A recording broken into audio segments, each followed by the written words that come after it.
What is up, everybody? It's Sergio with Sports Card Album here with our first video in a new series of tips and tricks for card collectors. So one of the most frequently asked questions I receive is, how can I tell what something's sold for? On eBay, let's say something was this price or best offer.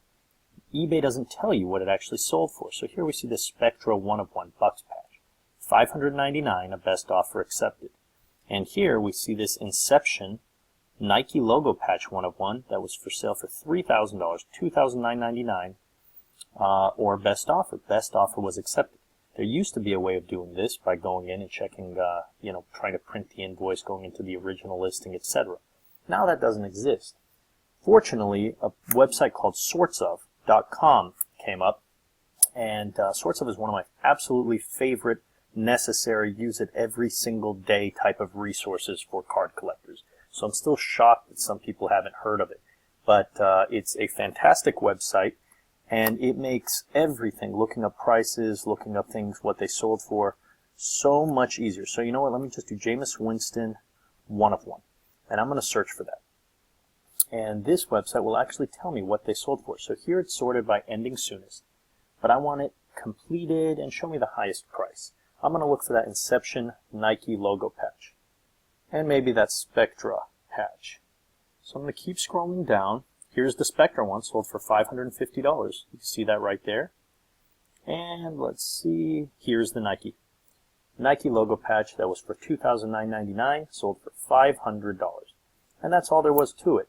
So Sortsof is actually a really useful website for more than just checking out what cards have sold for.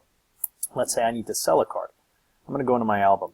I've got this Kirk Cousins playoff ticket, and I think it's a good time for me to sell it. I'm trying to build up my PayPal account so that I can buy a couple of PC items.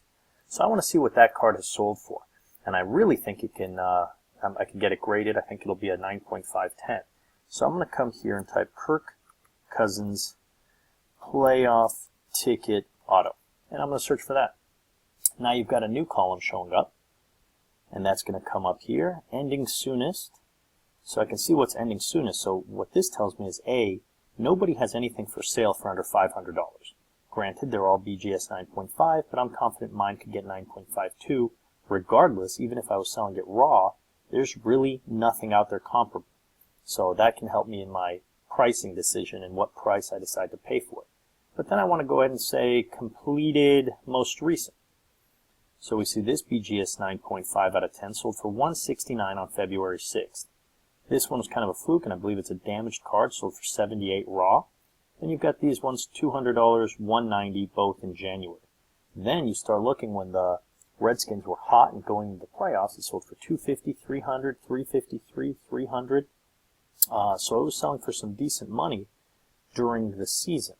Obviously, this card has a high upside, but I can take all those factors into consideration when setting my price.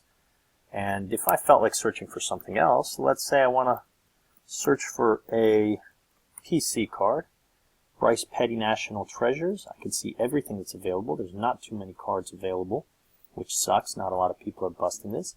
But I want to see what has sold recently. So it's mostly these group breaks, mostly these singles. It's pretty inexpensive, but I can look at these and say, look, this card's been going for between $16 and $23 right here. I don't want to pay more than 20 bucks for that card. I'm going to wait. Here it sold for $11.99. This one, the die cut's selling for around 10 bucks. So I can use that information to say, I see somebody in a forum selling a card. I can quickly come to sortsof.com, look up a price, and say, you know what, this is what the card is selling for. This is the true value of the card, and this is what I'd like to pay for it. And if I feel like paying more, I can. If I feel like, walking out of a deal, saying, no, I'm not interested, I can do that too.